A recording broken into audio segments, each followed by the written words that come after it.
I spent years in terrorism infrastructure protection with the Department of Homeland Security and the Department of Defense. And what I am watching unfold in Iran right now is a pattern that every single modern warfare follows. There are 7 clear phases to how every single modern military dismantles a country. Right now, we're currently in phase 6 with Iran. And when I'm done explaining all 7 of these, you're going to understand why this matters for your house, even if a single bomb never falls on American soil. Now, phase 1 is leadership and command control. You see, clarity and organization is the absolute biggest threat that you face. If you take out the decision makers and the communication systems that connect all of them together, their forces will operate in utter chaos. And on day 1, the US and Israel killed the supreme leader for Iran and roughly 40 of their senior officials in a single airstrike on his compound.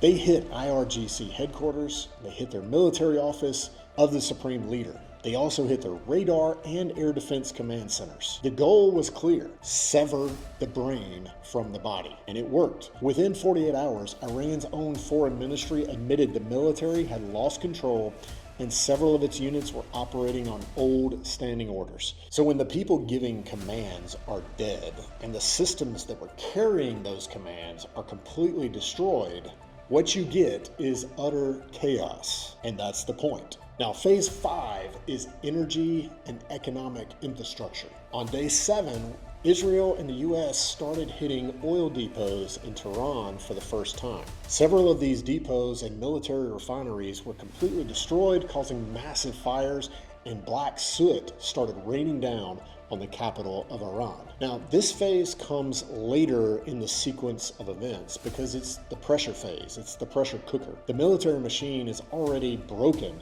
but now you're beginning to break the economy that funds the military. And you're also telling the leadership, or whatever leadership is remaining, that there is no section of national life that will be protected. It is designed to force either a complete surrender or a collapse. Now, here's why I'm telling all of this to you. These 7 systems that get targeted in a war are the exact same systems that will fail in an emergency, a crisis, or a disaster back on the home front. It doesn't matter if it's a hurricane, an ice storm, a cyber attack, or a grid failure.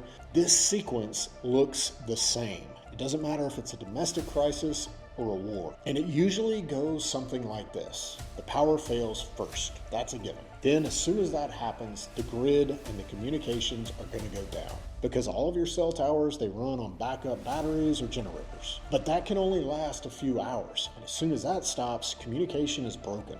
And then with the grid and backup systems gone, water is going to stop flowing as soon as the tanks are empty. And at the same time, fuel is going to become more and more scarce, because as gas stations lose power, they won't be able to pump the fuel that's in the tanks below the ground. And that's exactly when the food supply chain breaks, because all of our trucks run on diesel and all of their logistics runs on the internet. So your fuel is gone, your internet's gone, the system fails. You can see all of these same systems starting to collapse from a very small trigger point.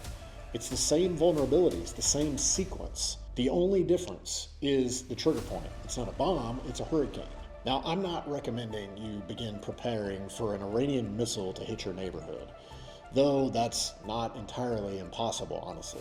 What you should be doing, though, is prepping for the reality that every system you depend on is connected and fragile. And there's this predictable pattern of failure that occurs as soon as they start toppling. And if you understand that pattern, you can then begin to prepare for it before it happens. This is exactly what we mean by becoming sovereign. All right, so here's what I want you to do. I want you to write down these 7 systems and understand each of them and how they interact with each other. And then we're going to begin to put protective measures in place to make sure that each of these systems have resilience built in so that they can help your family make it through a disaster or a crisis. Let's start at the beginning, okay? Leadership. That means your family's decision-making tree or plan.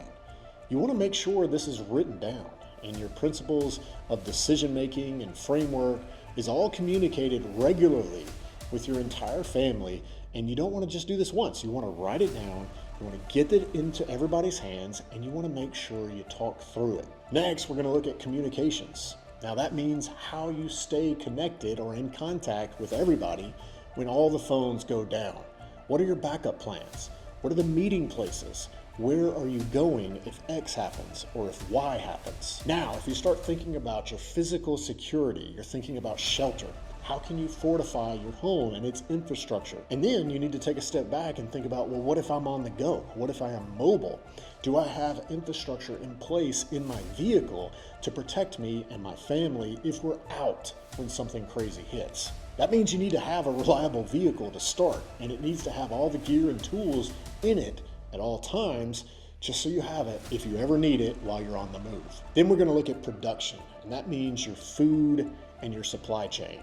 You want to create a buffer for your family, starting at least 3 days, and you want to move towards 90 days. This is going to give your family enough time to start making better decisions and not put pressure on everybody from being hungry. Next is energy, and that means heat, light, power. How much do you lose when the grid goes down? What can be put in place to create a sovereignty in this area? Maybe it's a generator, maybe it's a battery, or maybe it's a full solar backup system to complete your home and keep it on grid through an outage. Next is water, and that's one of the most important things, and that's why we spend so much time talking about it on this show. If the pipes stop flowing, what is your plan? How much storage do you have? Can you capture rainwater? Can you clean it? Do you know where the nearest spring is? How long does it take to get to it and to get back? Do you know the water's clarity and purity from that spring? And then finally, civil decay. Now this is all about having a plan before disaster hits, building community and strengthening your ties around you and your family long before you need them. So if you build a network of trust, that's going to be more valuable than a truckload of gold in a crisis. However, you do also have to have a plan for feeding all of these mouths because you're collectively working together and working hands, and you want to make sure you have the ability and the clarity to put all those hands to work so that it's productive for the entire community. And you want to put a leadership structure in place that promotes the well-being of the community and gives clarity to all of its members. Now, ask yourself, starting with step 1 and moving down from there, which of those 7 systems do you have zero plan for or zero resilience in? That is where you need to start this week.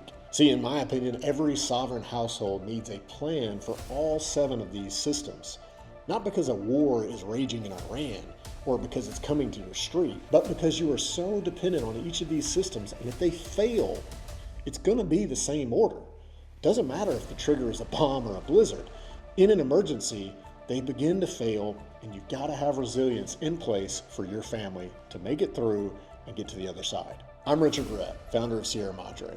This is On Becoming Sovereign. Share this with someone in your community that needs to hear this. And if you like this video, you're going to see the next video where I break down exactly, and if you like this video, you'll see the next video where I'll walk you through the exact steps and methodology that I've used to get my family more sovereign and ready for an emergency or a disaster. Stay sovereign, friends.